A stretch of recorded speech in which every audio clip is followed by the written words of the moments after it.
Polisi Daerah Istimewa Yogyakarta atau Polda DIY seketika menjadi sorotan publik usai menangkap 5 orang pria pelaku judi online atau judol slot, tepatnya pada Kamis 10 Juli 2025. Bagaimana tidak, 5 pria tersebut ditangkap oleh pihak kepolisian lantaran dianggap merugikan sang bandar slot. Hal itu seketika membuat banyak warganet yang mulai berspekulasi dan juga curiga atas pelapor dalam kasus ini. Tak sedikit dari mereka yang beranggapan bahwa pelapor merupakan sang bandar dan polisi dalam kasus ini secara tidak langsung sudah berpihak kepada pelapor. Padahal selama ini diketahui bahwa pihak kepolisian tampak gencar menangani kasus judi online, terlebih untuk menangkap bandar dari kegiatan tersebut. Namun tak selang lama setelah kasus ini viral dan menyita perhatian publik, pihak kepolisian dilaporkan langsung menghapus pemberitaan terkait penangkapan 5 tersangka judol. Diketahui sebelumnya, aksi penangkapan ini dilakukan oleh Direktorat Reserse Kriminal Khusus atau Ditreskrimsus Polda DIY, tepatnya pada Kamis 10 Juli lalu. Penangkapan itu dilakukan sekitar pukul 12 waktu Indonesia Barat saat polisi menemukan adanya aktivitas perjudian online di wilayah Yogyakarta. Berdasarkan informasi dari Tribun Jogja, 5 tersangka ditangkap karena berhasil mengelabui bandar slot dengan cara membuat akun baru setiap harinya sehingga menguras uang bandar judi. Ada sebanyak 40 akun baru yang berhasil dibuat oleh tersangka untuk bermain judol hanya dalam kurun waktu 1 hari saja.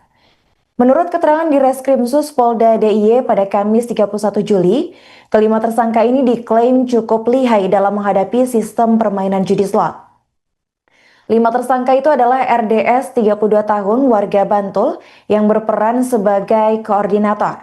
Kemudian ada PA 24 tahun warga Magelang yang diperintah RDS untuk memasang slot melalui akun-akun yang sudah disiapkan. Kemudian ada juga NF 25 tahun warga Kebumen, lalu ada EN 31 tahun dan DA 22 tahun yang merupakan warga Bantul. Terkini para tersangka ditahan di Rutan Mapolda DIY untuk proses hukum lebih lanjut. Mereka juga turut dikenakan Undang-Undang ITE dengan ancaman penjara selama 10 tahun, serta denda senilai 10 miliar rupiah. Nomor 1 yang disebut tersangka, kedua itu ya pengepul, koordinator, lainnya pelaksana HP, pelaksana laptop dan sebagainya. Begitulah modusnya, karena dia ya apapun mencari rezeki dianggap mungkin tidak begitu melanggar, dianggap mungkin itu juga kesibukan mereka untuk dapat rezeki, tapi tetap dalam ketentuan undang-undang IT melanggar. Akhirnya saya proses. Jadi kelima ini operator ya? Operator judi online. Kelima orang ini. Ada yang pemain, ada yang koordinator. Kategori belum sebesar Singapura lah.